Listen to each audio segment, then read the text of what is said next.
السلام علیکم ورحمت الله وبرکاتو. عزتمند مسلمانانو ورونو، تاسو به خی الله دې خد او آباد ساتي. تاسو زه د خپل فیجن تاسو ته حاضر یم. الله پاک دې د حاضری زمنګ د مغفرت زمنګ د ګناهونو د معافی سبب وګرځي او الله دې د موږ چې سویو الله دې په دې د عمل کولو توفیق راکړي او الله دې زمنګ په دې زړونو کې اخلاص پیدا کړي. د شیطانی حرکاتونه دی الله مونږ او تاسو ټول محفوظ وساتي. زه تاسو ته د خیر رشتې د پاره کله نه کله مور لګیای، پلار لګیای، بچی د کوشش ما د پاره یو بهترین رشتہ هغه پیدا شو او خیر رشتہ وي. مور دا کوشش کوي چې زما د بچی د پاره ښه بهترین رشتہ وي، پلار دا کوشش کوي، خو د غریبي کورنۍ او هغه د خیر رشتې امید ساتي او خرشته او اکثر ملاویږي نه یا جنې او هغه داسې کوي د غریبي کورنۍ او هغه ته د خیر رشتې ملاویدلو یعنی مشکلاتي. نو کله چې هم داسې مسلې ستاسو په مابین کې راشي او داسې نوجوانانی داسې خويندې چې هغوی چې موږ ته د بهترین رشتہ ملو شي او دا ټول هر څه چې کیږي نو دا د الله پاک د طرف نه کیږي.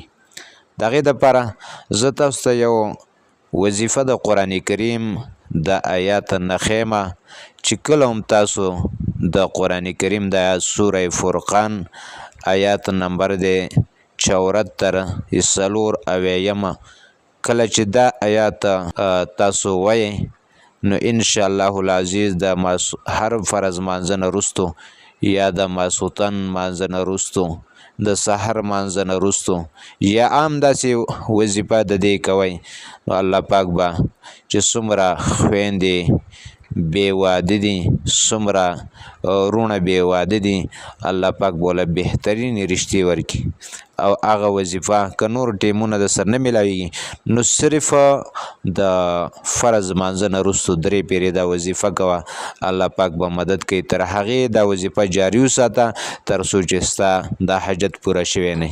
او هغه وظیفه دا ده ربنا هب لنا من ازواجنا وذرياتنا قرة اعين وجعلنا للمتقين اماما. ربنا هب لنا من ازواجنا وذرياتنا قرة اعين وجعلنا للمتقين اماما.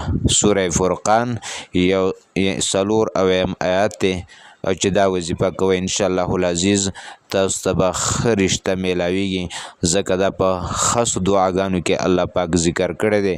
الله پاک دې مونږ او تاسو له د عمل توفیق راکړي او الله پاک دې چې چا رښتې نه الله دې صحیح او بهترینې په نیکو ځایو کې په ښه ځایونو کې دې ورته الله رښتې نصیب کړي.